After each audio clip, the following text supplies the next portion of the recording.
All right, we're back here with the XJR today, and we are working on installing the intake elbow. So this is what connects the throttle body to the supercharger itself. So we're gonna get this installed. I've earmarked a little bit of time just to get this one part installed because there's so much going on back there. So we're gonna get on it. As you can see, we have a lot of lines and hoses and everything all in this area. So I'm gonna have to kind of carefully navigate around those to make sure that this thing ends up in the correct place. You probably noticed I've already cleaned this one down. So it looks a lot better than it did when it came out. Nice and clean, bright aluminum. There is a gasket that goes on this surface here, so I'll give this one last wipe down before putting it in, just to make sure that's as clean as possible. It's like a metal gasket with kind of a rubber lip around it. Ironically, I'd already put a new one in before I did during the hose service last time. I now have another new one that came with the kit, so we'll use that, and then we'll get this thing installed. All right, so I did a little bit of organizing back here. I basically lifted the main loom up. I've got it kind of up and out of the way. Most of the plugs and connectors that are supposed to be on this side, I've kind of moved over this way. Same with that side, I've moved over that way. I've also pressed in the fuel fittings that go into the fuel rails. I have not bolted them in just yet, but I've at least just pressed them into place so they're out of the way. So now I feel like we've got a good little landing spot right here where that elbow can tuck through. But we got to fiddle with this EGR pipe. I'm going to try and get it in the way I got it out with it all assembled. So I'm going to try threading this through and kind of underneath everything here first. And of course, if that doesn't work, I always have the option of detaching it. But hopefully I can put it in just the way we took it out. All right, so generally, this is where the elbow sits. I've made sure that the bolt holes on the back of the supercharger do line up. I can kind of just wiggle that into place. The EGR tube is slotted over the studs, which is what matters over there. We've got the bottom bracket down there, which I probably won't focus on. Let me see, there we go. You can see we're very close on that, and I am able to move this in line with that with just a little bit of wiggling. Of course, now it's not gonna do it, but I think it's because there's a hose in the way back here. And then the other side is also lined up. So generally, we've got it where we need it. My next goal is basically just to loosely thread in all of the bolts and components that hold it in place. But I'm not going to necessarily tighten them all down yet. I'm going to start checking the connections and hoses to make sure everything's routed correctly. And if everything looks good, then I'll tighten it all down. But knowing my luck, if I cranked it all down, there'd be some hose that's under that's supposed to go over or something like that. So we're going to be careful and just check everything first. All right, so I've located the 4 bolts that go to the back of the supercharger and connect it to the inlet elbow. So this is our new gasket here. As you can see, it's kind of basically a metal piece with a rubber kind of O-ring style gasket to it. And I'm basically going to be dropping it in from the back of the blower from the top with the elbow already roughly in place. That's the easiest way I've found to do it. And then usually I try and get 1 or 2 bolts in just to keep it located, and then it should be all good. And to show you what I'm talking about, basically up here, you can already see the gap between the elbow and the blower. So I'm going to try and basically put it in from the top here, and that should do the trick. All right, so from the passenger side of the car, I've checked and it looks like most of the connections over there come up to the throttle body, but over here on the driver's side is where we have a few things we have to deal with. So we're gonna have basically a vacuum line here that connects to that little port there. We've got this hose, which comes around from the back here, and it goes down to this guy right here. So this hose, I believe, presses right onto that. We've got this connection here behind the foil heat shroud. You can sort of see it with my finger here. That clips onto this. And then there's also one plug, which is right on the back of this, and I'll locate which plug that is, but I believe it's one of these 2 down here. So I'm gonna get all of those connections put back in place, and as you can see, I've loosely threaded these 4 bolts in, but again, I'm not gonna tighten those down until I know all my connections are good and everything's routed okay. Oh my goodness, we figured out how this is actually supposed to work. And it is definitely not as straightforward and logical as you would think, but we've got it sorted and it actually makes sense. So in times past, we've basically used the slot on the back of the blower to pull the blower out first, and then that let us kind of get the charge air coolers off and blah, blah, blah. But if you don't have the convenience of the slotted bolt at the back of your blower, the procedure is essentially when installing, you do your charge air coolers first, then you install your supercharger with your front bolts and your back bolt, you torque all those down, then you put the bypass valve here. So these two hoses, this assembly, and the little diaphragm here, all of that slides up onto these. You clamp it in place. Then you make sure you disconnect your EGR over here from your elbow, so separate that. And the elbow can then slide in underneath. That is the first time that I've been able to actually get this all in as a convenient assembly. It actually went together relatively easy. So there it is, once and for all. That is the procedure you're supposed to do to get it all to go from the factory. All right, we're back again. And today we are still working on the back of the engine. So next up, I'm gonna be putting the bolts in that hold the fuel lines into the fuel rails. We're also then going to be kind of tightening up some of the final hardware down to the bottom, basically just the same brackets that we took out.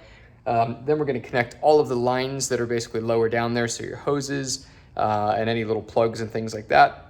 Once I'm satisfied that everything we can reach that's down low has been connected, we'll then come and put the throttle body on, and then same deal, we'll do a round of connecting all the hoses and plugs and everything into that. Then we're good to start working on the very top of the engine, and that'll basically get it to where all the top stuff is sealed up and we're just working on the face. And we immediately run into an interesting challenge. So on the passenger side here where I'm standing, you can see we've got these two pieces of hardware at the washers. This is what I had labeled for the fuel rails. So basically, these are the guys that come out go into the fuel rails. Now on the passenger side here, perfectly fine. I got both these threaded in finger tight right now. Came around to the driver's side here and discovered we have a very interesting situation. So basically, the top one, no problem at all. This will fit just fine. But the bottom one, this washer is actually physically attached to the hardware here. And the cam position sensor right here interferes with that location. It's almost like basically these lines need to be attached before the risers go back on with the fuel injectors. So that kind of sucks. If you're not this far along and you can connect those before bolting down your fuel injector riser thingy assemblies, definitely do it. But it's okay. If you've already gotten this far, there is a fix. And we'll bring you over to the workbench here. But basically, I was not about to take all that back off over one bolt. That was a huge fear of mine, was hitting a point and realizing I forgot something. And lo and behold, I did. But let me show you what I've got that'll help us work around that. So the head of the bolt will clear fine. It's just this washer that's an issue. And honestly, I kind of think these washers are a little bit overkill, considering it's a metal flange that it's holding and everything like that. So you can see here, I've just grabbed it in the vise and basically just flattened out one side with the Dremel. So I've stopped here. We're gonna see if this clears the cam position sensor. If it doesn't, I can always take more off. And basically I can get it to the point where, I mean, as much material as I can possibly get off. But we're gonna try this first because this will still act nicely as a washer. So I'm gonna go test this and see if this works. All right, so on the first attempt, it needed a little bit more. I actually moved on to using a death wheel because the sanding disc on my Dremel went basically bald, and I don't have any backups. So very carefully with the grinder, I've just been knocking a little bit more off, and James is very kindly helping me. He's installing the spark plugs right now. You guys know how to install spark plugs, so don't worry about that. But I think this is probably cool enough, so I'm gonna take another stab at it. So James is making fast progress while I'm still fighting this, this bolt. I'm still grinding the washer down, but he got all of the plugs installed, and he's now installing the coils. And as I mentioned, I labeled the coils when I took them out. So this is a driver's side front. We made sure that went back where it came out, blah, blah, blah, blah, blah. So he's gonna be bolting these back in now as well. And after that, we can basically plug all these back in, and actually the covers are ready to go on at that point. Essentially, you have, let me show you on the other side because the harness is moved over on that side right now. You have this guy right here, and you can see where the foam was compressed. It basically sits in this notch right here, and these run along the bottom, and then you can see that the plugs kick up for each coil. So very, very straightforward, very easy to put back how it came out. So he's gonna be working on that as I continue to fight this fuel rail bolt. Good news! So we found a solution, and it wasn't quite what I was initially mentioning. Even with the grinding on the washer, it was very, very tight trying to get it past the cam position sensor. But then I had the brainwave that these are the same head and the same thread as each other. So essentially I just took the cam position sensor bolt out, use that to bolt in the bottom of the fuel line here. And then I used this, which conveniently now fit because I grinded down the washer, and that is now holding the cam position sensor in place. Essentially, you can see they are the same bolt, it's just this one has the washer and that one doesn't. But yeah, so we are good to rock and roll. We're moving on. Okay, James has done a lovely job reinstalling the covers over the coils. As we mentioned, those are now plugged in. We routed them the way we just showed you. And at the back here, I've made sure to plug in this gray plug onto the back of the little elbow here. And there was also this little bracket right here as well. We made sure to get the bolt into that. And I've connected the cam position sensor on this side as well. I never did disconnect the one on this side, so that's already connected for me. But of course, if you did disconnect yours, just make sure you remember to reconnect it. So no more excuses. We're now on to installing the throttle body. Okay, so we have now reinstalled the vacuum line that comes from the elbow here to the brake booster over there. So that is now plugged back in, and the little collar slid back in there as well. I've grabbed this vacuum line as well. We're gonna put that on the hat, but we're gonna replace the gasket real quick. James is working on that too. So we're just gonna clean up that surface and basically put the new gasket on, and just, you know, the hardware and stuff like that. And then we'll plug that vacuum line in once we get the little adapter here as well. So we'll walk you through what that looks like. And then I think actually after that is when we're gonna do the throttle body. All right, so next up, we're attaching the little adapter that connects the charge air coolers to the little hat that goes on top of the blower. You should have 7 of these 10mm bolts, and basically, you're gonna wanna put the ones that go on the charge air coolers on first. That takes 4 of the bolts. So they've got 2 of them that come in from the front here, and then the other 2, which are lower down, come in from the back underneath these elbows. So we've just gotten those in. The remaining 3 all come in from this side right here into the back of the hat. And another important thing, if you did not already do this, make sure you set your bypass air valve. So again, we're going with fully closed. So there's the little plastic manifold cylinder, which you'll see here in just a second, but basically we've made sure to slide that as far as it'll go towards the passenger side. And then we nipped down the 2 8mm bolts. This will be the last opportunity for you to properly, easily reach that. I think you can when it's fully assembled. It's just a bit of a pain. So before you put this hat on, that's the easiest time to do it. So again, ours is moved all the way over to the passenger side and then tightened down, and that gets you as far closed as humanly possible with this little flap here. You know, there's different specs that you can read about that have different effects. Essentially, the more open it is, kind of the more boost it bleeds off. So our goal is to have as much boost as possible, because otherwise we bought this for nothing. All right, so the hat is going on. That's just the 4 8mm bolts there. And these have a shank much like the valve cover. So basically you just tighten these down until they stop. And that is as far as they go. Just give them a little bit of a lean, they'll be fine. The gasket will take care of the rest. But we're now doing this vacuum line here. So I've routed that underneath the cables here.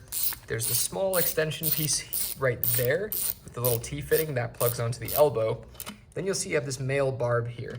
The male barb goes into your bypass valve. That little elbow that comes off of it there gets plugged in there. So I'm gonna plug that in now. And then the last thing is this one connection, which I believe goes to the throttle body. So the remaining bolts are now in. So we have the last 3, boom, and then the 2 that are underneath there. They're a little fiddly, but once you get them threaded, they should go in real easy. So now we're gonna drop the gasket on here. I've already wiped down the throttle body as well, so that's ready to go on. And we're gonna drop that on there, and gonna thread the 4 bolts. Actually, I think honestly, we're just gonna tighten them the whole way down because the connections on this should be relatively easy to reach. And we have the throttle body in. So this was real straightforward. It was just the 4 bolts, the gasket. Once that's bolted down, you have a plug here, which is basically, I think, your kind of throttle position sensor, at least from the throttle body. You have your plug up there. You have a vacuum line that runs to this little guy right here. This is a vacuum sensor. Very important to make sure that the end of this gets routed and connected back to that. There's a little pin on the underside of it, a little nozzle that you connect that to. And there's this hose right here as well, which kicks up from the elbow to this. So basically you're gonna wanna make sure you put that on and do up your clamp there. And then also, I didn't mention this earlier, but the other hose that went down to that barb fitting, make sure you do your clamp on that one as well. So that's all of the assets that go onto the throttle body.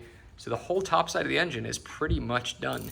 James is working on putting on the idler pulleys at the moment, and basically the idlers and the tensioners can go pretty much straight on as well.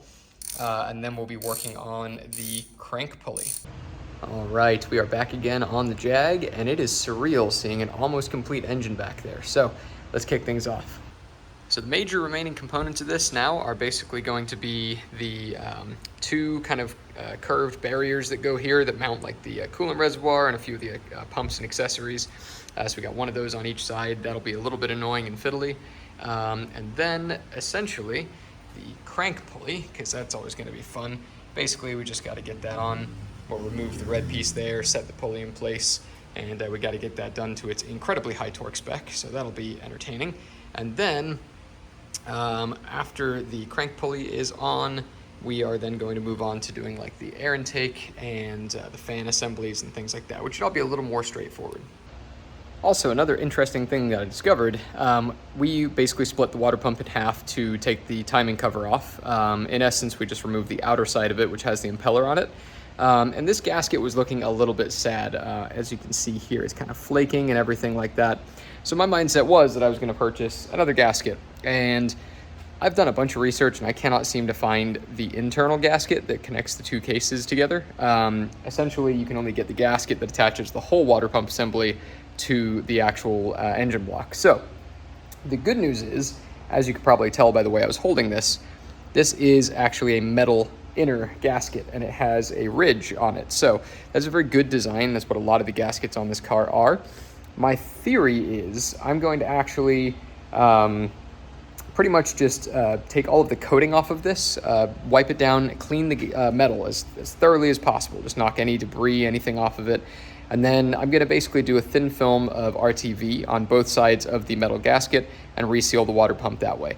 I have a pretty good feeling that that's gonna do a good job. And worst case, I can always get another water pump. It's about 50 bucks for a good one from Beck Arnley on Rock Auto that has the metal impeller. That's always a good upgrade to do.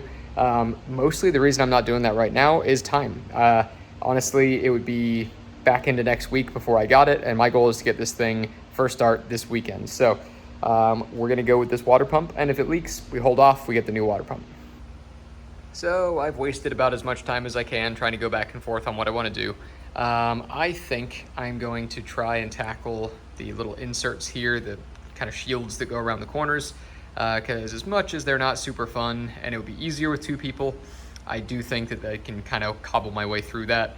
My fear is if I get to torquing up this crank bolt, I'll have thread locker on the bolt, and if it just isn't going quite right and I could use a second set of hands to hit that torque spec, which is extremely high, I would rather have the person there for that, because that is a one and done type of task. So I'm gonna start working on kind of moving some stuff around here to get access to be able to reinstall these. So we have these triangular brackets that kind of seat inside of the panels like so. And these, for placement reference, in case you've already forgotten, line up with the brackets that are right here and here. So you see your bolt holes there and your bolt hole there. And of course the bolts go in from the outside, well, sorry, from the middle of the engine bay towards the outside of the car. So I'm gonna wipe these down because that's the recurring theme of everything in this build. And we're gonna work on getting these installed. And the trick really is just gonna be making sure that all the correct elements from the outside end up on the outside, inside ends up on the inside, and just getting everything out of the way for this to come in. I'm mixed emotions on the fact that I'm basically cleaning a lot of parts here that no one will ever see.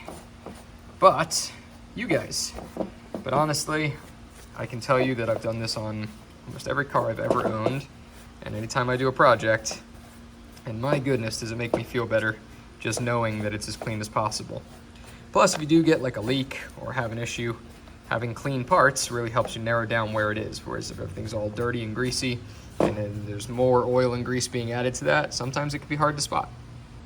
One thing that I had forgotten is that in the time that this car was sitting, from the last time, when it was first overheated, and before I owned it, obviously, a mouse must have gotten in here and eaten this heat shield, and it's bothered me forever. This is like, both for sound deadening and I think mostly for sound deadening, actually, probably not even that much for heat. So I think I'm basically just gonna remove this thing. I just think that's the better course of action. So you got one of these plastic body plugs here. I've already removed one from right here, and it looks like we got one down there. So I'm gonna pop those out, and we're gonna take this thing off, and then we're gonna clean the plastic underneath and just put the plastic shield back in. Oh yeah, that looks a lot better. So predictably a little bit fiddly, but we got it in. Really the main thing that gave me trouble was the large hose down there that comes up to the bottom of the reservoir here. I just had to make sure that like there's a kind of corner down low on the thing that I had to just tuck underneath that. And once I got that figured out and hopped everything through, basically the rest of it was just kind of shimming it and getting it in place. So I'm pretty happy with where it's sitting. It's kind of all lining up where it's supposed to. I've already slid the metal reinforcing bracket in as well. So we've got our 3 bolts here, and then we've got 1 nut here, and that's all of the locating elements for this. And you'll notice it landed right in the little rubber groove right here, which is right where it's supposed to be. And then I believe this little guy here sits on top of that. So I think this tucks under here somewhere, and the nut actually goes on top of that. And for reference, it sits something like that. Now, you know the rule of thumb here. We're gonna work our way from the bottom up. The hardest to reach stuff first usually makes the most sense. And usually I'm gonna wanna start in the back corner there as well. While everything's free, it makes the most sense to start low, where I can move everything around, get everything up onto its brackets, get the nuts in place, hold it all down, and basically start cranking everything down in that back corner first, and then kind of work my way up and forward. So not only were there those 2 guys right there, that one and that one, but actually there's a 3rd one, this little stud right here that has a nut on the end there. And we had also undone one of these nuts before we realized we didn't have to. So just watch out for those as well, because this is a 2-piece bracket, so you may have to reconnect yours if you did the whole thing. I've obviously got this plug back in now, and I've plugged the little body plug back in there that supports that wire. So before I route our throttle cable here, and also set this in place, I'm gonna work on getting these 3 bolts in. These are super not fun if I remember correctly, but we gotta get them done. So I'm gonna start on these, and like I said, 1, 2, and a 3rd one down there. And once those are done, then we can work on getting these last little guys run where they're supposed to, and that is this whole corner complete. So I did end up having to actually take the nuts off to lift this up just a little bit, but as you can see, we've got them in, and it's all bolted in down there as well. So all I've done now is route the throttle cable through the hole right here and pop the grommet in, and then around, clipped it in its little mount right there. Well, actually, sorry, connected the little tab at the end there first, run the cable back, and then clipped it into that mount. So that's all ready to go. And then I slid this little rubber bushing guy, grommet thing right here in, and that means this whole corner is done. And as you can see, this side is now complete. So we got the dipstick in. That just took a little bit of kind of like feeling around. You can't really see where it goes in, but you'll notice that it really will only go in one way. And you'll find that that tab locates nicely over the stud. And then, yeah, basically I cleaned the handle, cleaned the actual dipstick itself, put that back in, ready to rock. And we have the brake fluid reservoir here, ready to rock as well. And of course I'm being stupid. I keep calling it the brake fluid. It is the power steering fluid. I corrected myself a moment ago. Anyway, so power steering fluid, that's good. So this whole side, like I said, is now complete, meaning I can either move on to the next side or move on to the front. And I think honestly, I'm gonna move on to the next side. So this side is way easier because obviously there's a lot less going on over here. So I have decided to leave the insulation on this side. I just figured why not, considering it's in good shape still. So yeah, basically I've got the little stud and the little tab looped around there. I have the metal bracket in there. I'm gonna start threading those bolts in here in just a minute. Basically just been doing a quick clean and inspection around the area. But basically you've got your main battery cable pass through here. So this is the battery feed from the back of the car that goes onto this lug. And then you got the one that goes to the actual engine itself and kind of kicks back around there. So they both connect on this. And I just gave them a bit of a clean down, or at least I've done this one. Still need to do this guy. And they have these nylock nuts on them as well. So these are what actually secure the lug on. So I'm gonna work on getting this all buttoned up, but this is super straightforward compared to the other side. So this side wasn't too bad. That one went real straightforward. This side definitely had a little bit of corrosion and oxidation on it. So a little bit of sandpaper and wire brush basically knocked that out of the threads. Made sure all of the surfaces, I actually took this washer and nut off, cleaned those up as well. And most importantly, this connection here as well. I knocked all of that out so it's nice and clean. So this goes on like that. And then our nylock nut goes on like that. So I'm going to crank this down and then we'll slide this boot over the top and we're done. So with all that buttoned up, it's starting to look like a real engine bay again. The back is pretty much ready to go. So it's like towards the firewall, essentially there's almost nothing else that needs to be done back there other than putting the covers on once everything is done. There are a couple of electrical connections where the factory kind of like electrical tape that they use is starting to come up. And once it does that, it loses its stickiness. It'll never go back down again. So there is a tape that I recommend called Tessa tape. Great stuff. Someone on TikTok actually recommended it to me, and it is phenomenal. It's done great. So high five, seriously.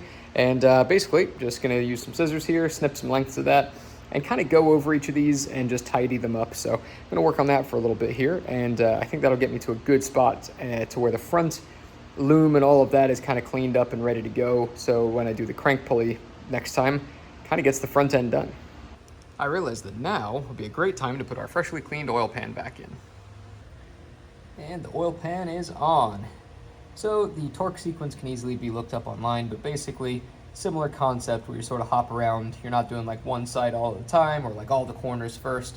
Kind of start on the front, then hop to one on the back, then one on the left, then one on the right, and you're sort of zigging and zagging all the way around.